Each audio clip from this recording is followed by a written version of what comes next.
All right. So, Walter, what'd you do last weekend? Went to Prospect Park with my girlfriend and I. Our dog terrorized people trying to just enjoy the day and have a picnic. Oh, that seems nice. Yeah. Oh, it's lovely. You?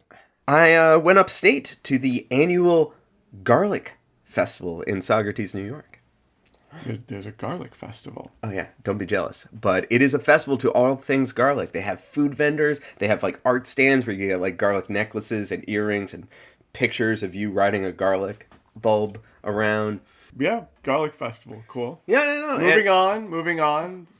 Well, they also, I should mention, had an hour-long puppet show. A garlic puppet show. Well, it wasn't really about garlic so much as it was about the 1972 Clean Water Act. How does that intersect with garlic? Oh, it doesn't. They spend 1 hour talking about how it's really important not to eat fish out of the Hudson River because General Electric spent decades just pouring PCBs into it and completely contaminated the river, so much so it became a Superfund site. Superfund. Yeah, that's when the EPA... Superfund, yeah. Superfund. Oh, not a Superfund site. I talk about places that are polluted. Whenever I say Superfund, no one knows what the fuck I'm talking about. And they're like, oh, Superfund, yeah. And I'm like, no. No, opposite. No. Yeah. God, these people need to see the play. Don't play in the river. It's filled with lead contaminants. This is why, people affected by this, the community of upstate New York, every time the giant anthropomorphized 1972 Clean Water Act came on stage, they whooped and hollered. Stop. Yeah. Okay. This is a puppet show. Yeah, well, it's like people with giant puppet heads more. And they did a Schoolhouse Rock version of the 1972 Clean Water Bill. No. It was way creepier like that. It was like a slow folk song that you would hear like in the trailer of a horror movie. But it was like puppet of the 1972 Clean Water Act, but make it terrifying. Yeah, it's like a huge misshapen head that just says 1972 Clean Water Act on it. Which, I mean, people forget this. Nixon, huge friend of the environment, founded the EPA. Just to recap, Richard Nixon, huge fan of the environment, not a big fan of black people. No, but I heard he had a wonderful singing voice. Yeah, and so, this was an hour long piece of theater about how the Hudson River is polluted and you shouldn't eat any fish out of it. That's fantastic, Max. Moving on. Well, so, right, the thing is, wait, there was a point to this story? Yeah, well, I wouldn't do that to our audience. It was just a little weird because the way that they chose to show it was with this continuing look into the lives of this Latino family. What's wrong with there being a Latino family? Well, diversity. Yeah, except for, none of the cast was Latino, and none of the writers, none of the singers or performers or anyone involved was Latino. It's just how do we know that they're Latino then? Because they had giant, somewhat racist heads that were Latino shaped, and they kept saying, "Man, Abuela really needs to eat these fish." So they were doing Latino face?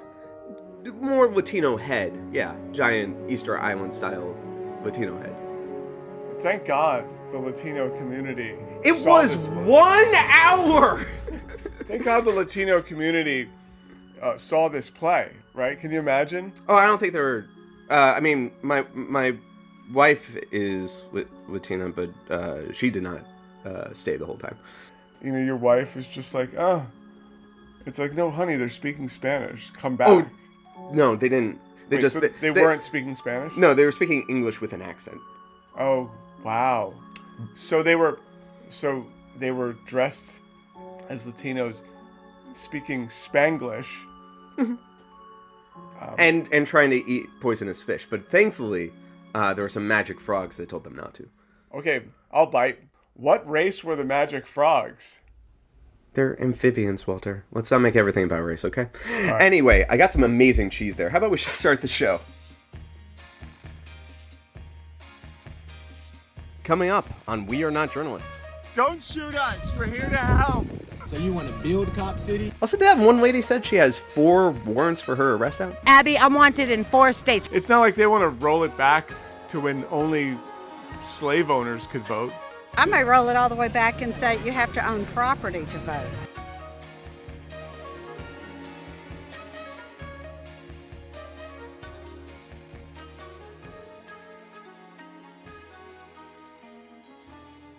Welcome back to We Are Not Journalists. We are not journalists. I'm Maximilian Clark. I'm Walter Masterson. And this week we have Georgia on our minds. So yeah, Max, I went to Fulton County Prison where Trump is being indicted because I wanted to defend Donald Trump's First Amendment right. To pressure the Georgian Secretary of State to steal an election? Yeah, Max. First Amendment. Explain why you think Donald Trump is guilty. We saw him on national television telling that guy from Georgia, the Secretary of State from Georgia, all I need is 11,780 votes, one more. Yeah. That was the crime. Yeah. Lock him up. Sure, with the keys. They were just talking, so it's like it's illegal to just talk about finding 11,780 votes. I feel like that's like freedom of speech. It's like a First Amendment. It's a first, not when you want to overthrow the government and steal the votes of black and brown people. Because that's what he wanted to do. What are you talking about? People have been doing that for years. Yeah, but he was doing it bold-faced though. They've been doing it on the DL, at least trying to do it on the DL. But he doesn't care. Detroit, anywhere there are black people, that's where the way he think that voter fraud is taking place. He didn't question when the votes in the areas where he won, which is like white people who voted for him, he didn't question those. He questioned where there are a lot of black and brown people. You know, Walter, I don't think she took your complaints seriously. I know. She kind of laughed in your face. Yeah. Like you were standing up for the First Amendment and she was all like, no. Just because I'm a straight white man. You think that was it? You think she that was the didn't reason? listen to me at all. Yeah. You know what? Let's listen to a straight white man talk about what really happened. Back on the show, our legal expert, Tristan Snell. That work? And it's not controversial to say he is a white person. You feel better? Yeah. He wasn't just saying, oh, please give me a recount. Please recount that again. He's allowed to do that. He wasn't allowed to say, just find me these votes. He was effectively trying to say, look, go find a batch of 26,000 Biden votes somewhere and decree that those are kaput. Those shouldn't have been counted. Mm-hmm. Those are out. Oh, look. Oh, I guess that means Trump is the winner now. Like, that's what they were trying for. And that's illegal. They weren't allowed to do that. But the only reason you think that is because we have recording of him doing it. So, look, all I want to do is this. I just want to find 11,780 votes, which is one more than we have. Don't you think it's a little convenient that there's a recording of Donald Trump saying this exact thing that he's being charged for saying? Yeah, and this keeps happening. Yeah. Happened in Florida, where we have... And there's so many recordings of him saying emails. The exact thing, and there's all this emails and recordings and physical evidence. And don't forget witnesses. And tons of witnesses that worked closely with him for years. It's just, it's a little suspicious, gotta say, a little sus. A whole lot of testimony from a bunch of the people who were involved with all of those efforts saying that they knew, I believe they're going to be able to say they knew full well what they were up to. And it's not just about that one phone call. It's about a whole bunch of other things. So in Georgia, they're charging a number of the Georgia fake electors. They didn't charge all of them because some of them are going to have actually flipped. And they're going to be saying, yeah, we met and we weren't actually the real electors and we knew we weren't the real electors and we were directed to do all of this by the White House. One by one, I think a bunch of them are coming to this realization that they don't want to be one of the people who goes down for this. They don't want to go to prison for him. Rhinos. So it seems like a lot of these people involved have been flipping lately. Jenna Ellis is the last domino to fall. But having your boots on the ground, it seemed like the actual flesh and blood Trump base, the MAGA voters, they're a little bit more loyal.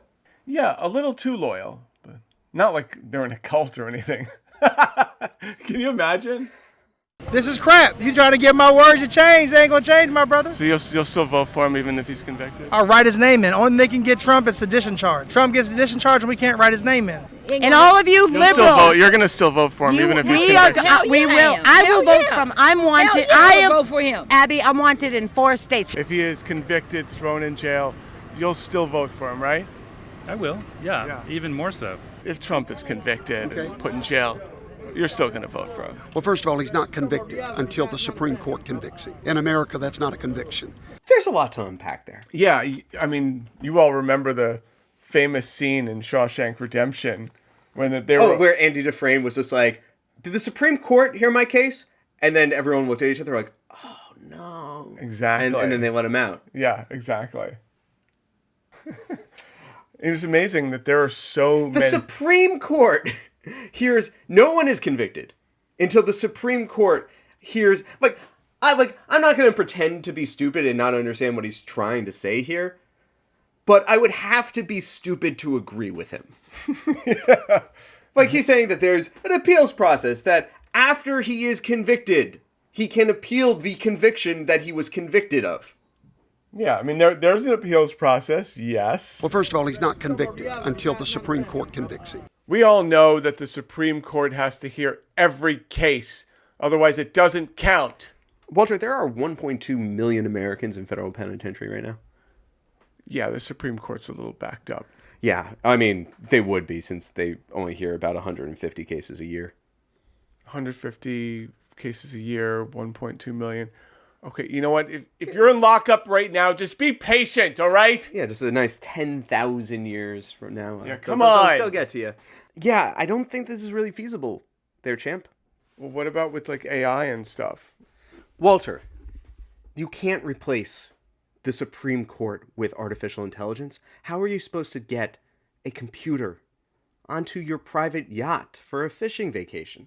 That's dangerous. They're electronics. I actually hadn't thought about that. That's right, Max. You can't go to an AI's mother and pay off the mortgage for their house. You probably could bring an AI on a speaking tour and pay them millions of dollars for guest appearances at your political fundraiser. Okay, yeah. Yeah, not so future-proof now, are you, Supreme Court?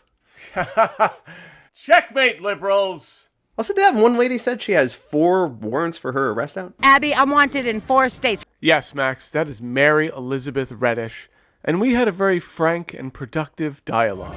Get your hands off of me. Get your hands off my brothers and sisters. They are devil worshippers, right, Rihanna? Are we a devil worshiper at the Super Bowl Sunday halftime show with The Weeknd? I know that there's inevitably going to be bigger fish to fry in this interview, but I want to point out that Rihanna and The Weeknd were 2 separate Super Bowl halftime performances. They did not perform the same Super Bowl. And that's why our audience tunes in for our expert fact-checking. I am homeless in heels working for President Trump on my dime and my time across this country since 2015. No justice, no peace. Love you, baby. I'm with Trump No too. justice, I'm no with Trump peace. Too. I'm with Trump too. Yeah. You liberals that are out there, they have my balls in a vice.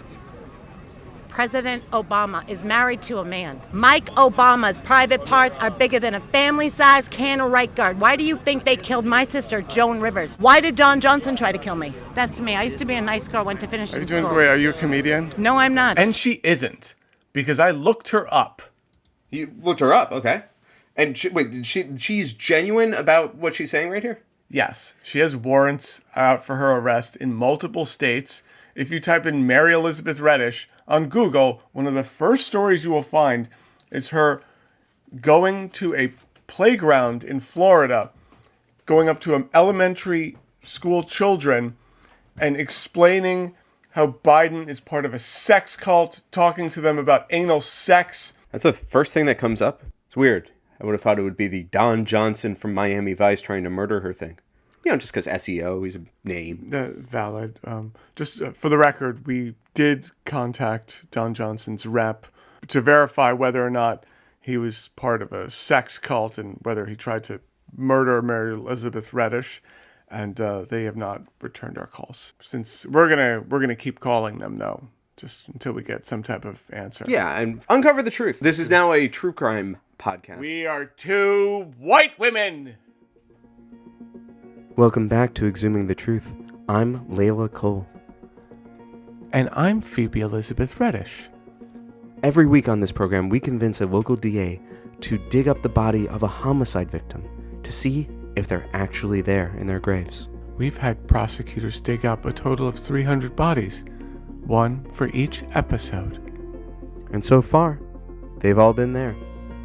But this week, it was also there. Yeah, I don't know. I kind of like this true crime podcast thing. No. We are not two white women with a true crime podcast. We are two straight white men with a podcast. We don't care about the truth. That's true. We just need to say the things that come out of our mouth. Yeah. Because we deserve this. Yeah, we're just saying what everyone else is thinking. White men are under attack in this country. They try to cancel me for saying what I think, plus the N-word. I'm behind in my child support payments, but the left wants to take away my kids. You know, the left is feminizing us. Just last week, someone asked me to say sorry because I hit him with my car. Jordan Peterson. Jordan Peterson. Jordan Peterson. Jordan Peterson. Jordan! You know who else was in the news? Vivek Ramaswamy. Oh. Yeah. Huh. And we had you actually talk to some of the MAGA there in Georgia about one of his proposals. Yeah, this is the most popular part of his platform. One of the people in the Republican debates, Vivek Ramaswamy, he's talking about how we should raise the voting age to 24 and demand that voters pass a civics test. Yes, I would agree with that. So you're thinking 24 is an appropriate age to start voting? I would think so. Interesting idea. I don't think it'll ever pass, but it's an interesting idea. Yeah. I mean, I support Vivek. I met him. Great guy, personally. Came over, shook his hand, talked with him for 10 minutes. Great guy. I'm good with the civics test, but no. If you can go to war at 18, you should be able to vote at 18. I agree, but I do think a civics test might be a good idea. I think everybody should have to take a civics test. And especially immigrants coming here should have to take a couple of classes, for sure. I think a civics test sounds like a great idea. Yes, civics test would be a great idea. This is one of those things that sounds good. A lot of you might be like... It sounds like... Republicans are great at making stuff that sounds like it should be a good idea. Oh, yeah. Civics tests only have educated people who know about the issues voting? Yeah. That's great. I wish there was some type of historical context that we could compare it to in the present day, Max. Yeah, well, it's funny because policies like this are terrifying to people who understand any of the historical implications of policies like this. Because civics test was one of the many Jim Crow era laws that was designed to prevent black people from voting. And you might be like, you're going to say, typical liberal.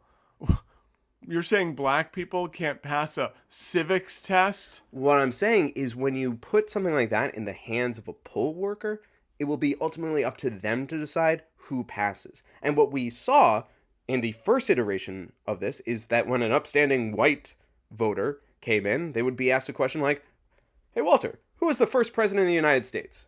George Washington. You've passed. But if it was someone who the poll worker didn't want to see vote, they would get a question like, "Hey, Walter, who is the 9th president of the United States?" I don't know that shit. Oh, well, guess you can't vote. And if you look across the board, it is not the letter of the law, it is the implementation of the law that causes a lot of voter security bills to be extremely racist. I don't want to mischaracterize the people here. I'm sure they hear civics test and they're like, great. But, they don't want to like roll all the way back. It's not like they want to roll it back to when only slave owners could vote. I may roll it all the way back and say you have to own property to vote. Yes! Just like the Founding Fathers. No, that's a great idea. Oh my God, it's just the Founding Fathers. It was like property owners. It was, yeah. Really, don't take our freedoms for granted. Freedom's not free. What could that possibly mean in this context? She's saying don't take your freedoms for granted. Freedom's not free. So fewer people should vote? Go get some property and see me at the polls. Oh, she means it's literally not free. Like you have to spend money in order to get freedom. Buy some property, you cheapskate. Buy some property, liberal. So, was everyone there just blindly willing to roll back voting because they're so afraid of Gen Z voting? This one Trump supporter there did not support Vivek's policies at all, and he's pretty vocal about that. Oh, cool. You guys heard of Vivek Ramaswamy? Oh, yeah. Well, he worships a Hindu god, and at the top of this nation, just like Obama was a closet homosexual, we don't want a Hindu god worshiper running our nation. It's bottom line. He's a Hindu. I retract my oh cool. Really? Yeah, I guess, I have to remember that these are people that didn't go to work so they could stand on a weird incline on a hot day in Georgia to support Trump in his indictment. Don't take this lightly, Max. If they can come for Trump, they can come for anyone. And so they were all very concerned about the weaponization of law enforcement. A lot of talk about the weaponization of law enforcement. Yes. DOJ, the FBI, IRS, CIA. What do you think should be done about the weaponization of law enforcement? Well, the only thing that really can be done is to clear them out, clear everyone out, especially at the top. I don't think it's the rank and file that are that corrupt. I think it's the ones in leadership. And I think that the corruption is so deep and so entrenched in these organizations that they really have to be totally destroyed. And of course, we know Kennedy said that he was going to do that with the CIA. Before he died. And we saw what happened with him. They put a bullet in his head. Dangerous venture to go against these people. They're going to destroy you, and we see what they're doing to Trump. Almost like an abolishing. You have to destroy and rebuild these institutions because their foundation is just too rotten. Exactly. I sound like a liberal when I talk like this. When I talk about this, because they talk about abolishing these institutions and Defunding the police. Well, because it's like they're basically saying you can't reform these institutions. They're just so corrupt. You need to destroy and rebuild. I think that we're far past conservative and liberal. I mean, those are the labels they want to put on us to divide us. But the truth is, we're far past that at this point. We're far past Republican and Democrat, conservative, liberal. We're way past that. We're down to evil versus good at this point. You actually have a good point about this. Should we, as conservatives, start marching with these progressives that are, marching and protesting against the police? Like Cop City, great example. Is that like a weaponization of law enforcement? Cop City.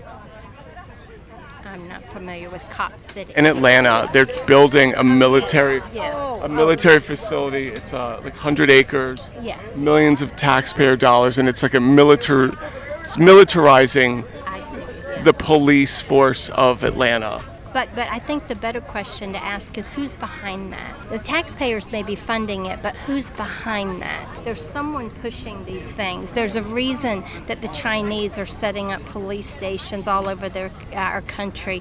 I mean, who's behind Wait a second, I haven't heard. No, that one I haven't heard. Tell me everything about that one. I have heard. Are you familiar with the Epoch Times? Epoch Times, yes, okay. Absolutely. I have read that in there, that the Chinese are opening up police stations throughout our country. You have not heard about that? I didn't know that the Chinese Communist Party was setting up police stations throughout the United States. Yes, and they're also funding our colleges and universities. Okay. You do know about that, right? Well, the Penn State thing, for sure.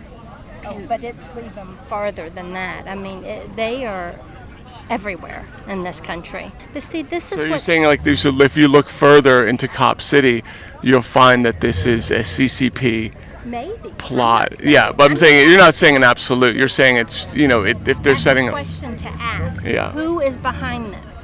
What is the impetus behind it? City was just training, and then it was all of these other things, people that were trying to tear it down, all the homeless people that were living in there.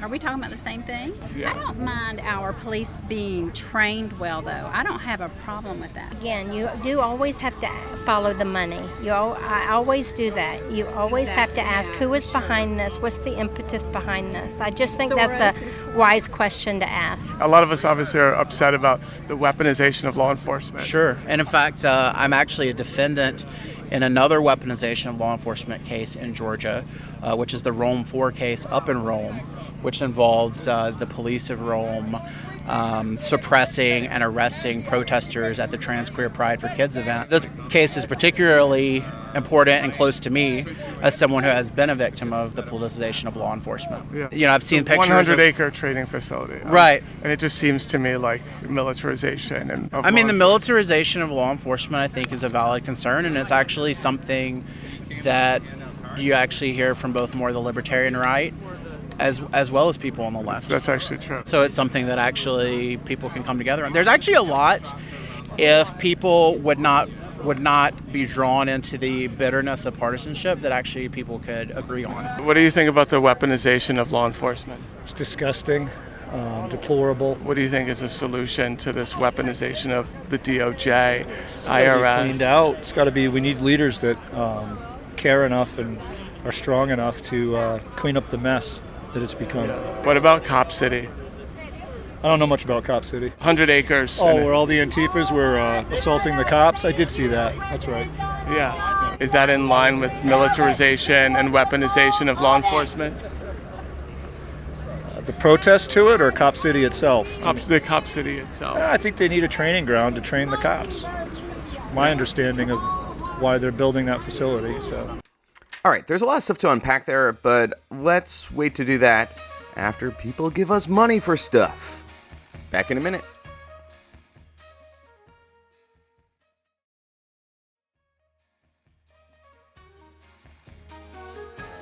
So I remember hearing about this all summer, but I still don't understand. What is Cop City and why are people mad about it? Max, I could explain this. However, I make TikTok videos and I don't live in Atlanta. So I spoke to Reverend and activist Kiana Jones, and I'm going to let her explain it. Tell me about Cop City. Well, Cop City is a $90 million militarized police training facility that the city of Atlanta is trying to dump in the middle of the blackest part of southeast Atlanta and unincorporated DeKalb County. Cop City would be equipped with a mock city for urban warfare training, complete with a bomb testing facility, a Black Hawk helicopter landing pad, a mock apartment complex where they could scale buildings and pretend to break into people's houses and blow their up and terrorize the community. Cop City would also be equipped with community meeting rooms for those who support the Atlanta Police Foundation and all of their shenanigans to be able to meet. And oh, I forgot, a nice walking path right through the middle of it. It's worth noting that this facility has doubled in price already, and they've just started constructing it. A lot of protesters, it's not so much what the facility is so much as what it signifies. There has been this movement in policing in the last 20 years that has really brought to the forefront the idea that the police are at war with everyone who's not a cop, which is dangerous a little bit. And I think a place where they're trained to engage in urban warfare is probably a step in the wrong direction. Yeah, I mean, these people are like, well, shouldn't they have a training facility? It's like, yes, training to do what? I think that they should have a computer center where they're taught how to resolve conflicts without shooting someone. Yes, maybe de-escalation, maybe efforts to civilianize 1/3 of the police force. Yeah, instead we have a facility where they're trained to jump out of helicopters and just dive bomb into buildings and shoot everyone inside. Helicopters? That actually sounds kind of awesome. Well, I mean, it's kind I'll be right back. Where are you going? That's the cop.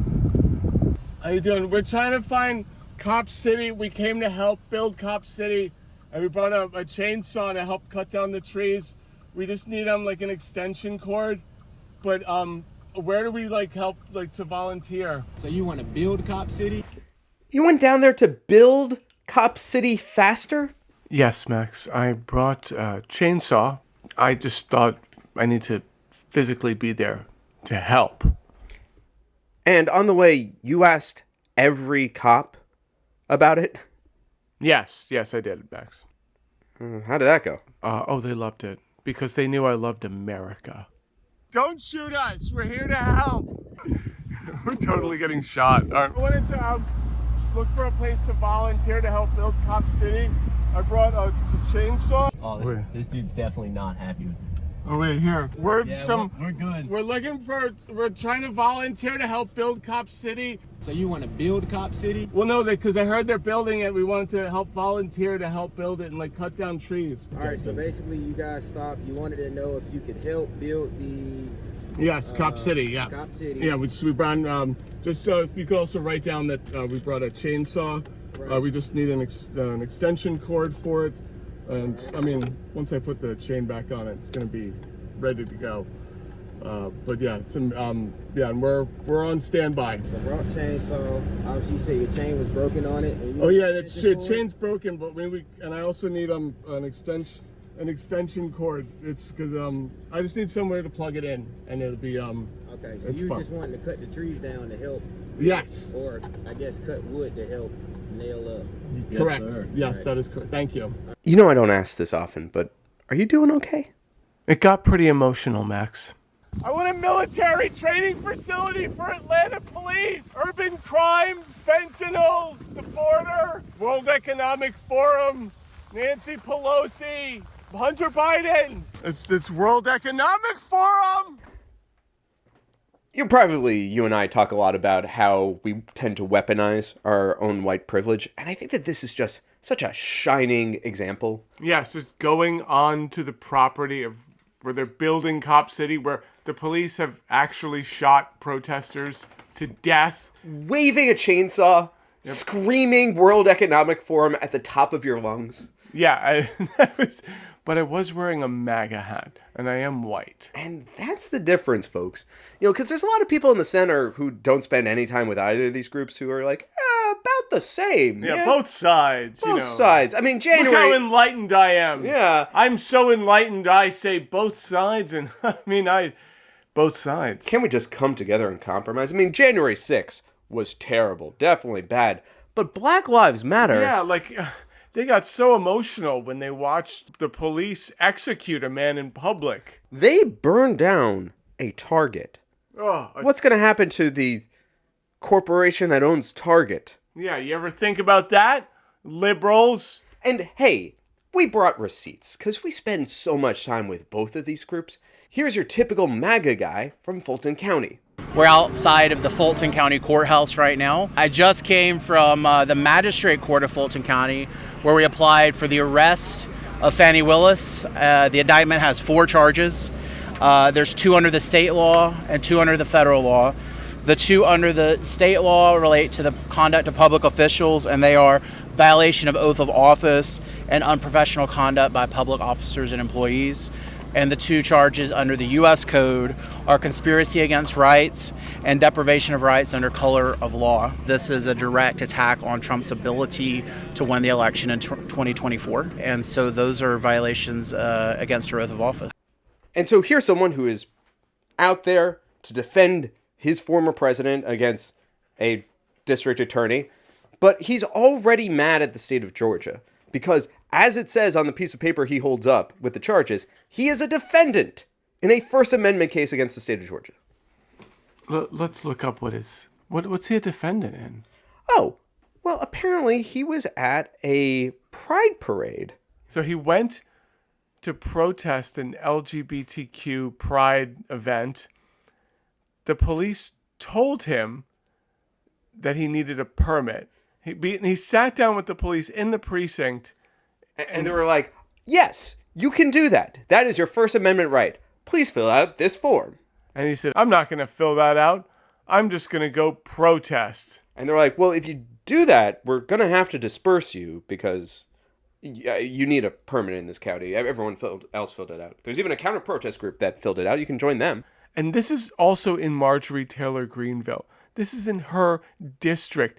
Which, ironically, is probably why it was so hard for this guy to protest without a permit. These people crossed the line with the police in Marjorie Taylor Greene's district. Because the same cop that asked them to get a permit was at the event and was like, hey, you guys, I told you about the permit thing, please disperse. And they wouldn't. And also they were armed. We have a right to be here. Also, we're carrying guns. And so this group is suing the county on First Amendment grounds. And this is the victim of woke America. Well, actually, here's the funny thing, Max. Yeah. It's so, I'm not totally against open carry at protests. And there's a lot of people on the left that would go, oh, I should be able to protest without a permit and all that stuff. Oh, no, I agree. But you have to look at the intention. Are you open carrying to defend yourselves? Or are you bringing a bunch of guns to a pride event?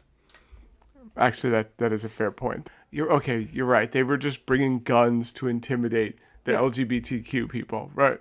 To sum up, Bringing weapons for your own defense, hey, that's okay, my fellow American. Bringing guns to intimidate others and threaten them with violence makes you the dickhead.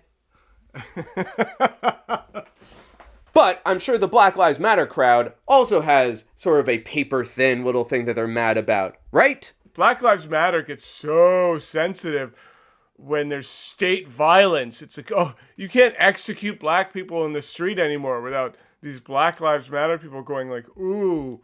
And not to cherry pick, but you also went to a random BLM event not far from the Fulton County thing. Yeah, this went on a few hours from each other, same day. And let's see if we can hear the difference.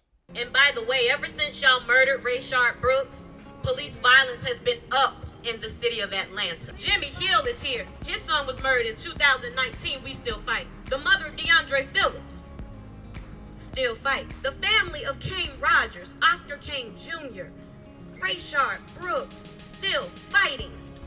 How long did it take before you admitted that you planted a gun and drugs on Katherine Johnson? Why do we have to put your shenanigans on Front Street in order for the mayor to order a full investigation into a murder of a deacon and a father and a grandfather and a neighbor and a friend? You've heard the rundown, the litany. Driving while black, being at home while black, walking while black, sleeping while black. So we have to be here again for this family and organize and meet their needs and talk to them so that they have an understanding too about what this system is about. Until our mothers and fathers and our families can stop fearing for our lives. Every time we leave the house, we will continue to be out here until our families have to stop giving the talk to our kids. And I want to make it totally clear that this is not a Democrat versus Republican thing, because Democrats are so bad at police reform. We live in New York City, like the pinnacle of blue cities. New Yorkers are so liberal that they decided a former cop who lives in New Jersey needs to be the mayor of our city. The NYPD is notoriously brutal to its citizenry. This isn't a Democrat versus Republican thing. No one is good about this. Let's give a quick shout out to all of the Democratic leadership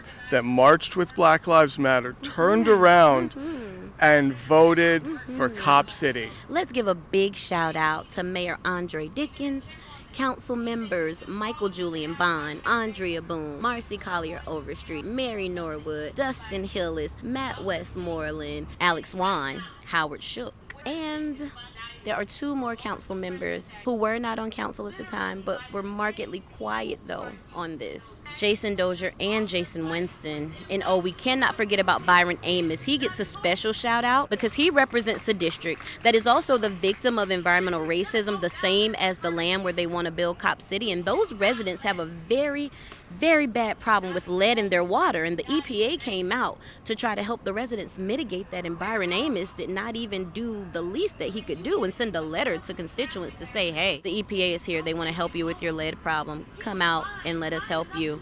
And he's making sure that there is no affordable housing in his district. So what's his name again? Byron Amos. Big Say his shout out name. to you, Byron Amos. Because I remember marching for Black Lives Matter. I specifically remember us chanting, build a military facility for the police. That's really what we want. Yeah. We want police walking down our streets with AR-15s, and we want to make sure that they have all types of militarized equipment on. We want our police to look like they're about to walk into Baghdad. That's what makes us feel safe. And that actually reminds me, I think it's time to thank our sponsor.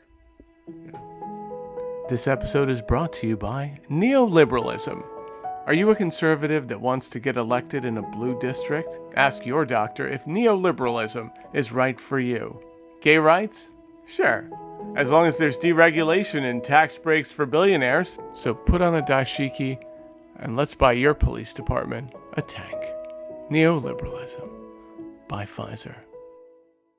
So what happened to all these Cop City protesters? Did they win? Oh, yeah. It's funny. So, you know how Trump is being charged locally under RICO laws? Sure. It's funny, Max. So right after I left Atlanta, the state, not Atlanta, not Fonnie Willis, the state charged 60 of the Cop City protesters under RICO law. And since we're both extremely pissed about this, and we have this show, we are going to spend our last 6 minutes. You are going to listen to Icon, who should be running the country, Kiana Jones. You're going to listen to her speech in front of the Atlanta City Council, and she will take you to church. You're welcome. My name is Reverend Kiana Jones, and I stand here before you as a member of the Faith Coalition to Stop Cop City. And I'm looking at each one of your faces, and I really want to understand how it is that you asked people to vote for you and then ignored their voices. How it is that you feel okay with yourself lauding Abel Mabel, who had a lot to say about treating people right, who had a lot to say about the words of the Bible that many of you like to quote.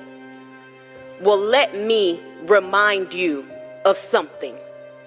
Be not deceived, for God is not mocked. That whatsoever a man soweth, that shall he also reap. So understand this, that the sins of the father will be visited on the children. It has happened time and again. So it may not happen to you, but what about your child? What about their children? What about their children's children's children?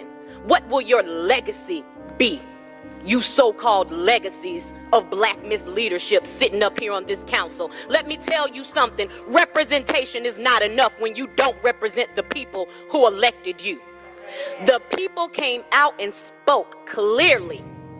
And let me go to the Bible one more again and say that we are here as clergy to cry loud and spare not. We are opening our mouths and crying with a loud voice to say that we don't want Cop City. I live in East Atlanta.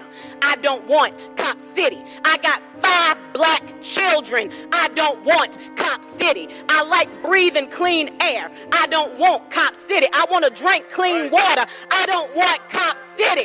I don't want Black Hawk helicopters landing around the corner from my house. I don't want Cop City. I don't. My neighbors don't. My granny don't. She's been in her house almost 50 years, and you suckers will never get it through gentrification because we knew what to do. And Mary Norwood and the people of Buckhead, this will not be your trade-off. When are you going to stop dealing with the white supremacist infrastructure and dealing with the so-called black elites in Atlanta in your silent agreement that as long as they go along with the white establishment, they gonna keep them other N-words over there in control? We know that in the 20 to 30 year cycle of gentrification, by the time black people can move back into my neighborhood the way we used to be, it'll be 20 or 30 years from now. And Cop City was your answer to make sure that our black asses stay right over there and don't go to Buckhead. Well, we telling you right now, as sure as Peachtree runs into Buckhead, this is our land, and we ain't gonna stop fighting. We are not going to stop standing. Get used to these voices. Get used to these faces. Get used to being called out. And if you feel like you in church, then maybe you ought to say ouch, because I know I'm standing up here preaching to somebody. And if you harden your heart, be reminded of the story of another Pharaoh who had a very hard heart, who would not free the people of God, who would not lead them to their land. You know what happened in that story. Don't think that you will not suffer the same fate. Don't think that the infrastructure of this so-called black Mecca will not come toppling over, because it will. And how long are you going to treat us like we dumb as dirt? We're not. We are not. We know more than you think we know. And the fact that you chose to ignore a legal court order to stop work and allowed greedy corporations to go ahead displacing people, but taking up my green space. Don't you know that the environment has been used to oppress and suppress black people and indigenous people for ages? And we see this.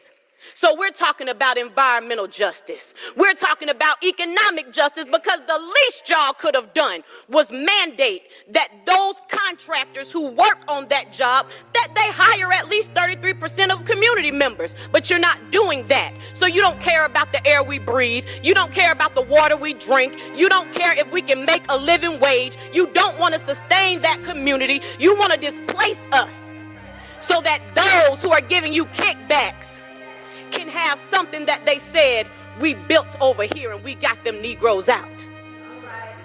Why are you okay with that? Because I know somebody who's on this council had a father who stood to make sure that Negroes could stand and be wherever they wanted to be. I'm saying all of it. Because at the end of the day, there are a lot of self-righteous people sitting in seats of so-called authority, and you are deluded to think that you have power. We have the power, and we gave you authority because we trusted you. My God. And shame on you, Dustin Hillis. I don't give a damn if you don't look at me one time, because you know what you have done, and you know you ain't worth the dirt up under your feet.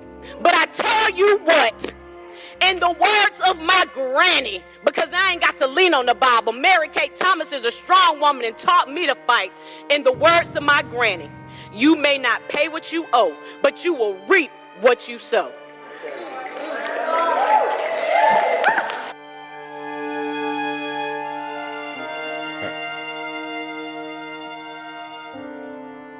Welcome back to Exhuming the Truth. I'm Phoebe Elizabeth Reddish. And I'm Layla Cole. On today's program, we have uncovered an exciting new clue in the pursuit of one of the most diabolical killers of the 20th century. The Zodiac Killer. We are going to investigate this live on air. Thank you for calling the Central Texas office of U.S. Senator Ted Cruz. We are currently unavailable at this time. Please leave a brief message with your name, phone number, email address, and zip code. Thank you. You should just resign. What are you doing, you piece of shit? F*** you. Gah. Another dead end. Well, thanks for listening. Join us next week on Exhuming the Truth.